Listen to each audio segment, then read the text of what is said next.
For a team that just played in the college football playoffs a few days ago, so much to talk about that will largely impact the 2023 season. Of course, we got Justin Rowe here from Blue by 90, also Wolverine Plus. Justin, how are you? Happy New Year.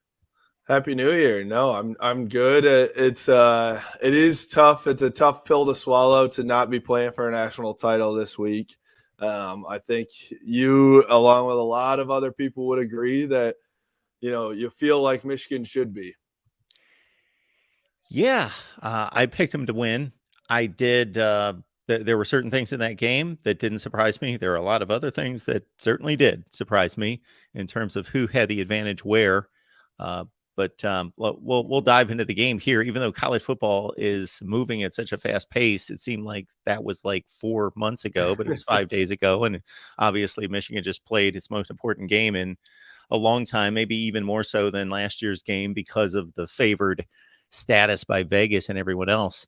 Yeah, I think before the game, and I was doing a lot of previews and stuff like that, and people asked me, how do you see this game going? And I said Michigan does need to control the game, and if they get into a shootout, I don't love Michigan's chances because that's never been Michigan's game under Jim Harbaugh. It's always control the game, run the ball, that type of stuff. And I think everybody was pretty worried when, from the get-go, outside of Donovan's run on the first play of the game, Michigan wasn't able to establish the run, unfortunately. And so that ultimately bit them. I think for the first time since Blake Corum's injury, Michigan really, really missed Blake Corum.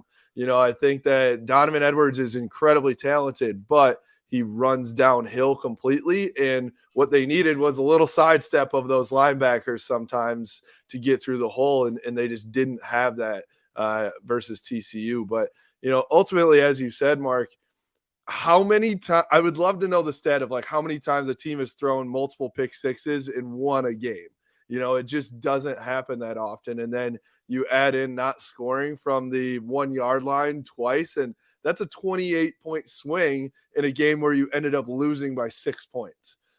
So you played well enough to win the game, but also bad enough to lose the game ultimately. And so I think it's, they were, what I would go with is like super uncharacteristic mistakes for Michigan.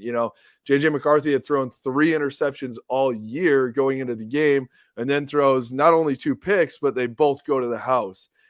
They fumble on the 1 yard line. They haven't fumbled much all year long.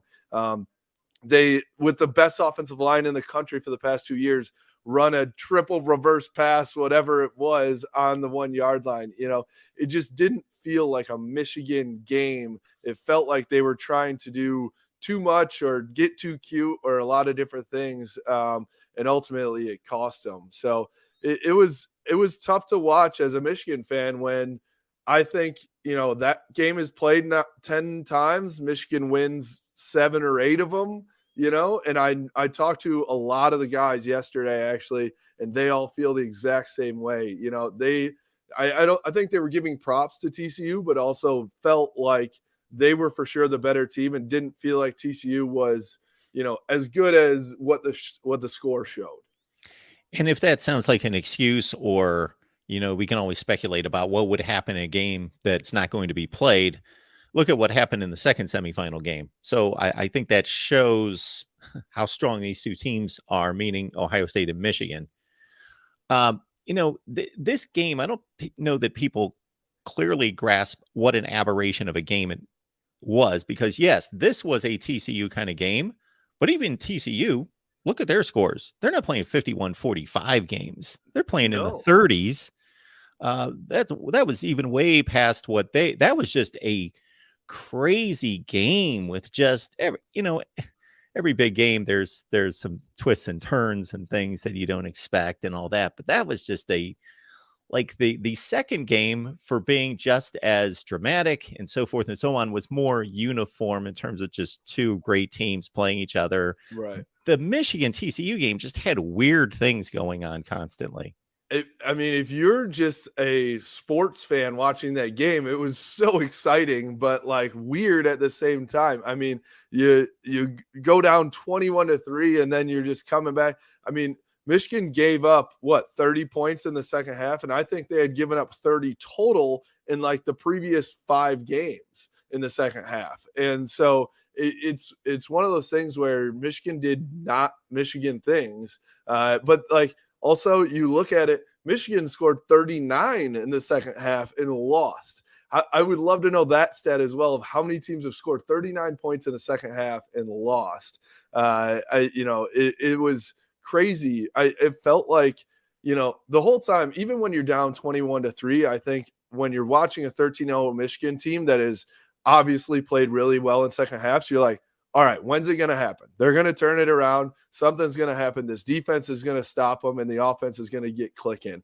And it did, but like it ended up being not enough. And, I thought that outside of JJ McCarthy, the 2 pick sixes are crucial mistakes. That's, there's no way around that. But I mean, that kid put the team on his back in the second half with no run game going at all and said, I'll do it myself. And they started slinging it for the first time they had done all year. And to be honest, that made me question a little bit. Why weren't you slinging it more all year? Because the kid can throw and these receivers can get open too. No doubt. We got Justin Rowe here from Blue by 90 and also Wolverine Plus. Check out Justin's work and the rest of the staffs there. Do you think that Michigan players looked past TCU? Because I know that there were a couple comments made prior to the game, and I didn't go directly to the source to find out if they were skewed once they got to me. I heard through somebody else, they didn't know what conference TCU played in. Well, anytime I hear that, these guys, they're not football analysts that watch this stuff. They're college students and they play football. That doesn't mean they dissect every, top 25 team and know the landscape of college football. So I think there's a difference between if you're posed the question, TCU, they play in the Big 12, or do you know what conference they play in or whatever? And honestly, somebody saying, I don't know, versus making a kind of an offhand remark. I don't even know what conference they play in. Right. No, I think things like that. Yeah, exactly. And I think it was Junior Colson that said that, the star linebacker for Michigan. And so here's what I would say is like, I think he answered the question or something. It wasn't he's not going out being like, I don't even know what conference they play in. They're so bad or something like that. But, he says that, but I can guarantee you he knows every player on their offensive team and their tendencies because he's watched the film on them. So, like, I agree with you. It's one of those things where the media and the fans are going to be like, oh, they aren't even taking them seriously. Well, guess what? He also watched film on them every day for an entire month. And so it doesn't really matter, what all that, I don't know. I will say, like, to answer your question, I felt like Michigan, for the first time in a while, looked a little bit deer in the headlights. A little bit, they looked a little shocked that TCU was playing with them as much as they were. And I don't know if it was because of the way TCU played or more because of Michigan making weird mistakes themselves and being like, we don't usually do this. Now what? So I think there was a little bit of shock factor that, like, whenever you're down 21-3, you're going to be like, what the hell is going on? But I think, it was more, I would say it was more so that they were like shocked that they were making the mistakes than they were that TCU was, outplaying them or something like that. And one thing that I talked to these guys too is they felt like they were a little too locked in. Michigan has played loose all year long. They've been, you look at JJ McCarthy and they're down at Ohio State and he's smiling the whole time. That's the kind of stuff that they've had all year. This game, it felt like they were like, they shut down all the bowl activities. They were just they were almost like too focused and not loose enough.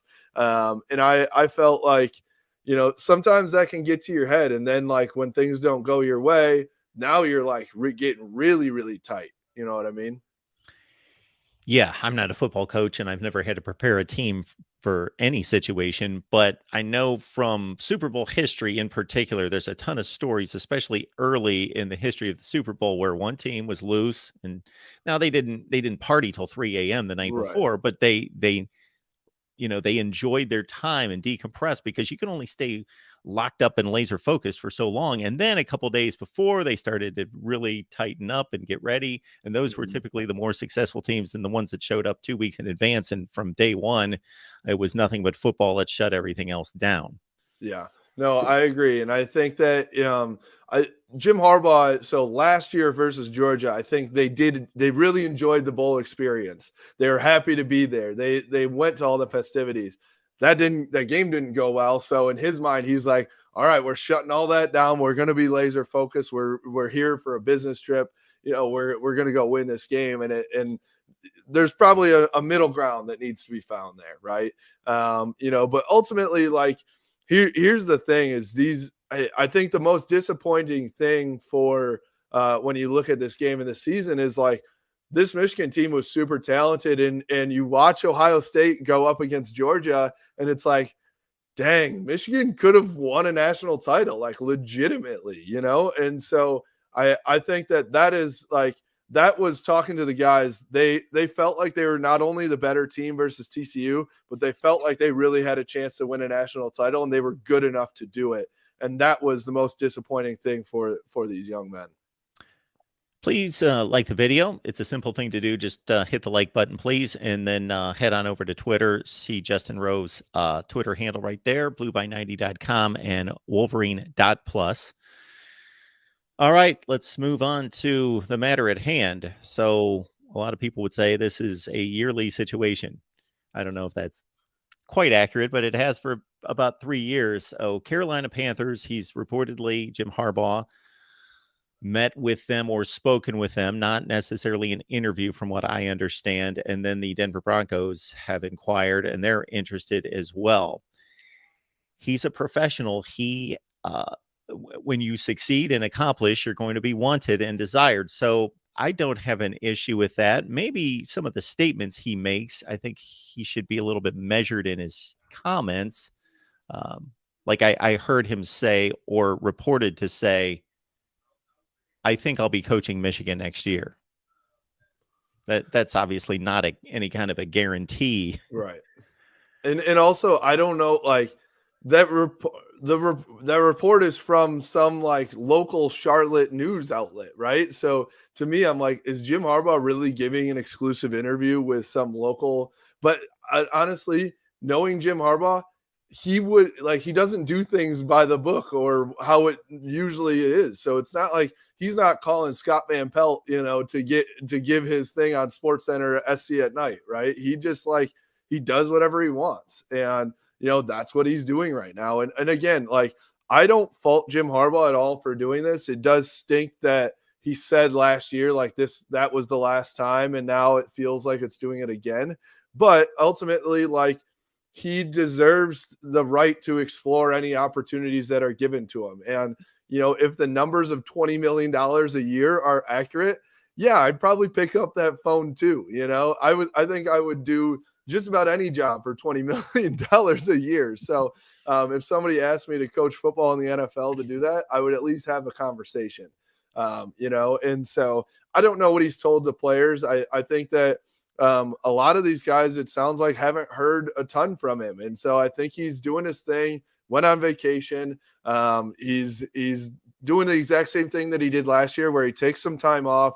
He's checking out things. I do believe that he's talked to the Michigan administration as well to get, an extension offer or whatever that is on the table too. And so I don't expect this to drag on nearly as long as it did last year. And I think that, there's a lot of smoke that is very real, but it feels like it's not quite as real as it was last year. Last year, it was like, all right, he's interviewing. He's really he's flying to Minnesota. He's doing all these things. This year, it feels like some conversations are being had, but ultimately, like, he seems pretty committed at Michigan. But at the end of the day, maybe that itch of a Super Bowl run is still there, and this really could be the last run at it. And so I don't know. Jim Harbaugh's stock has never been higher. I'm not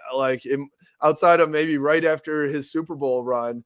I don't know if it's ever been higher. And so I would play the cards too. I would want to be the highest paid coach in college football, or at least in the Big Ten for sure. I would demand like a lot of different things. And it's not only a contract. To me, it's a comprehensive NIL plan from the athletic department. To me, it's, the key to pretty much whatever facilities you want in order to win.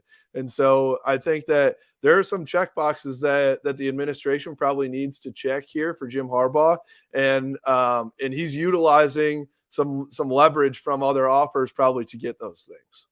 Anytime somebody's got to make a life-changing decision, there are the checklists of pros and cons. And then there's just the feel of, what do I ultimately want to do? When I soul search, what do I want to do? I don't think there's any question. The most ardent Michigan critic out there, no way could question this man's love for Michigan. And if somebody asked me, make a list of head coaches in college football and how much they love their university. Now, obviously, I don't know people's hearts and minds, but I would put him at the top. He played for the school. He loves the school, Bo, the whole thing. He is a Michigan man. That doesn't mean you can't have other pursuits, especially considering the run he had at San Francisco that he didn't quite get accomplished as a Super Bowl champion. So you can have a desire to do two things at the same time and just be met with a difficult decision. Just the one thing we know about the NFL is if you don't find the right place, boy, you can get chewed up and spit out, a couple 5-12 seasons in Denver, and he might be looking for a job, which he's not going to have an issue finding a job, but still. Right. But I think you want to think about your legacy, right? And yes. and that's where, I wonder, where is his head at right now? Is going to Denver and rebuilding, or going to Carolina, rebuilding an entire NFL program to try and get back to a Super Bowl? Is that appealing, or at least more appealing than going for your third Big Ten championship in a row and trying to play for a national title with, a JJ McCarthy coming back, a Donovan Edwards coming back, a possible Blake Corum coming back? Like, I think to me, the situation at Michigan is a lot easier to win at than going to rebuild a program. Now, we all know Jim Harbaugh he goes against the grain a lot. So sometimes I'm like, maybe he doesn't want to take the easy way and just go with Michigan. He wants to go prove to himself and to everyone else that he can go rebuild one more program in the NFL and take them to a Super Bowl. So I don't know. The fun thing about Jim Harbaugh and the stressful thing about Jim Harbaugh for Michigan fans is you never know what he's thinking. Nobody knows. And last year, even the closest people to him didn't know what he was thinking. And it feels like sometimes this year is exactly the same. So ultimately, if I had to, put a prediction on it, I think that he'll be back at Michigan. But I don't know that, because I think he probably is going back and forth in his head right now and wants to see what the situation is. My question is somebody's said to me yesterday, how do you turn down $20 million a year? I'm like, at what point is $10 million a year and $20 million a year different to a multimillionaire already? I feel like the situation to me is more important to a Jim Harbaugh than just a paycheck. It's, where can I win? Where am I comfortable at? Where is my family comfortable at? Where do I have most control? All those things I think factor in more than just the dollar amount on the offer. Yeah, it's not the difference between 50,000 and 100,000 that's going to change your standard of living. It's Right. like your standard of living has to be whatever, pretty much what you want it to be at 10 million. There's nothing you can't afford at $10 million compared so to 20. The 20 million just means that you look at your investment sheet and it's just twice as much, Right. but it's still ridiculous regardless. So that's what that is. It's not improving your standard of living by any stretch. It's just about your, passing on 50 million to your kids or 80 million or whatever. That's the only difference there. Exactly. Yeah, I think it's, it's definitely more about him taking the job that he wants, and he really has never made it feel that he is a guy that is chasing after a bag of money. He's going after places that are true and dear to his heart. He's going after, obviously a paycheck always comes with it because he's been successful, but I don't think he's just chasing a giant paycheck. Now, I do think there's some ego involved. So I think that there may be something like, I need to be paid more than Mel Tucker is at Michigan State. I need to be paid more than Ryan Day is at Ohio State. I've beat them both. I've put our program to the next level. I think there probably is some things like that where Michigan needs to make him feel valued the way that he should be. So that all is interesting to me, of how those conversations go, because I do know Jim Harbaugh is a bit egotistical because he's Jim Harbaugh too. Yeah, I've always said the two places I would love to be a fly on the wall would be an NFL draft room, making the selection, and also a coach being interviewed at a major college program or at an NFL stop. I would be fascinated to hear the conversation and the questions back and forth. Yeah, absolutely. And now he apparently has an agent. I don't know that I can't confirm this by myself, but the word is that he has an agent for the first time in his whole career, which is interesting to me that he's doing that, because it used to be he made his own decisions. He wasn't letting anybody else even be in the room or speak for him or speak on his behalf. So that part is interesting to me. And I wonder, is it to leverage? Is it to, make sure he's in the best situation? I really don't know what that is, what the reason for that is. But, when you're in that room and you're Jim Harbaugh and you're talking about what you think you deserve, let's go back. What was he hired at Michigan for? He was hired to beat Ohio State, win a Big Ten title, and play for a national championship or have national championship hopes. I don't know if winning a national championship can really be that check box that you need to check. Is it a goal? Absolutely, at all times. But it's so hard to win a national title. Yes. I don't know. People are like, he's got to win a natty or bust. That talk is just crazy to me. Alabama doesn't win every year. Clemson doesn't win every year. Georgia doesn't win every year.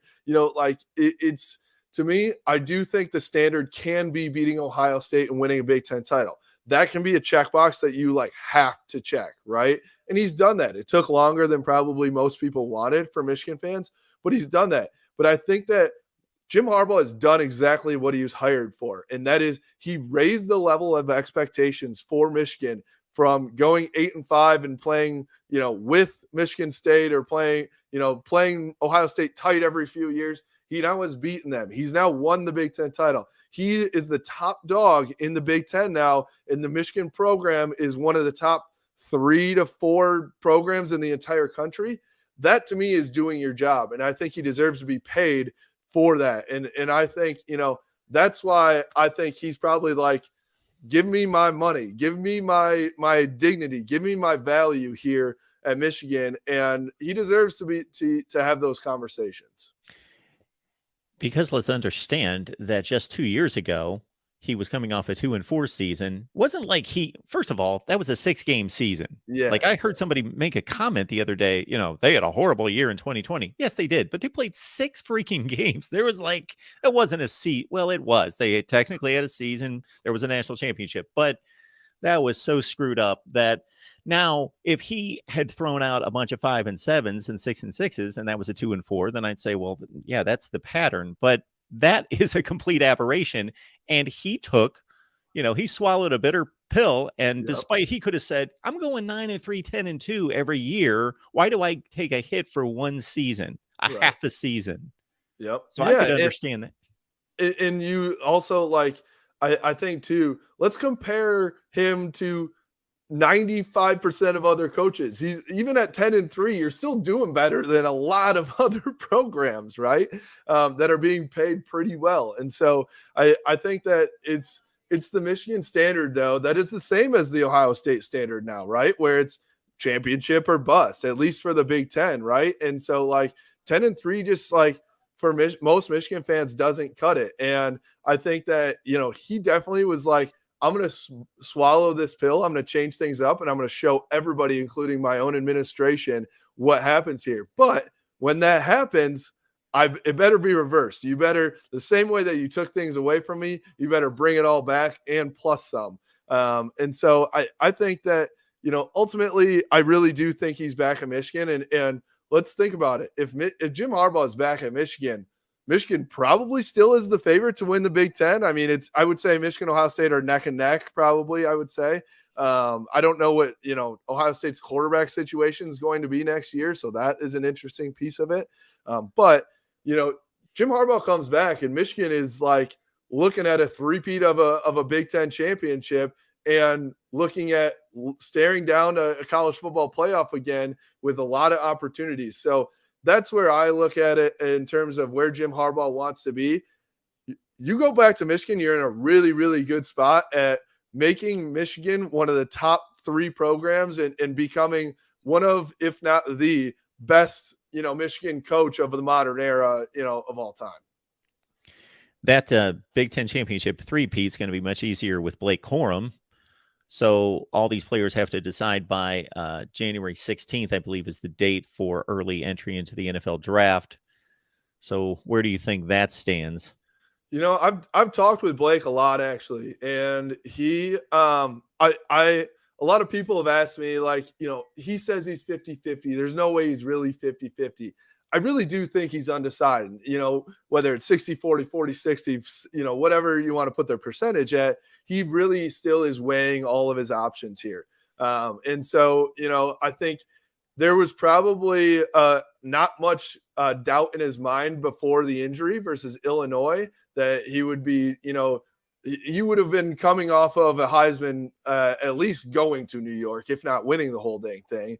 And then I think you go to the draft. Well, the injury puts a wrinkle in everything. And now, he's really weighing his options. There's a lot to think about. It's, running backs are not taken as highly as they used to be in the NFL, especially injured ones and especially older ones. Right. And so that part is a piece of it. There also is, the fact, and this is where Blake Corum is different than a lot of other college football players in the world of 2022 college football, is he cares about his team. So he's talking to his teammates. Who's coming back? Do we think we're able to go make another run? That is a factor. He's not about himself. He's obviously factoring in himself, but there have been words said by him, like, I don't want to be greedy. I want to make this decision with multiple people in mind, not just myself. And so he's thinking about what this Michigan football team looks like in 2023 and what that run could look like. And honestly, his teammates are looking at that too. I think there are some teammates that are like, if Blake comes back, I'm coming back because we're all in. And so there's a lot to this decision for Blake Corum. I think ultimately in the next probably week or so, he will make a decision, and we'll look to see. I won't blame him either way. Either way is a good decision for him. But I think that ultimately it's going to come down to, does he want to make one more run at a national title here at Michigan? Does he want to have a Heisman campaign, once again, and hopefully solidify himself as one of the greatest running backs in Michigan history, and also set himself up for the future? NIL will definitely have a big impact in this as well, which is, if you're a college football fan, this is where NIL rules, because a guy like Blake Corum would never probably think about coming back because he's got to go, set his family up and cash a paycheck. Now he can cash a paycheck here in college as well. And I think NIL will have a big impact if he is, ultimately choose to return to Michigan. Andrel Anthony won't be making that run with his former teammates. Most likely, you can always come out of the transfer portal, and it happens, but it's got to be less than 5% of the time. So he's made his decision to go into the transfer portal. I probably tend to overrate Andrel Anthony because he splashed so fast and so hard against Michigan State in the game in 2021. But he was just a guy that didn't necessarily work into the rotation on a regular basis.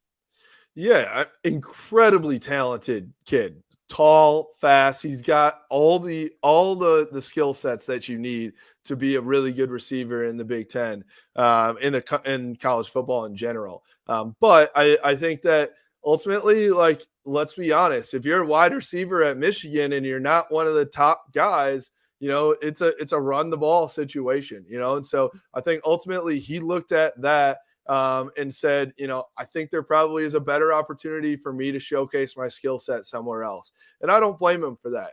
I think a lot of people thought that Andrel Anthony not only would have a bigger role in 2021 after that Michigan State game, but you looked into 2022 and said, all right, he's really going to have his breakout year. And it just never happened. And I see a couple different things with that.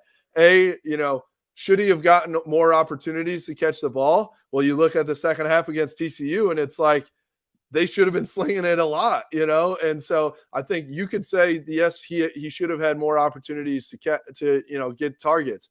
But unfortunately, when he did get targets, the most wasn't made out of it, right? And so I think that it was both sides of the coin there. Like, you could say he should have gotten more targets, but when he did get those opportunities, then catches weren't made or things were like that happened. And so I love the kid. Very nice kid, super shy, was down to earth and not cocky whatsoever. Confident in himself for sure. But ultimately, I do think he talked to his teammates a lot about this situation. It wasn't a situation like Eric Hall or Cade McNamara where they were probably checked out midway through the season.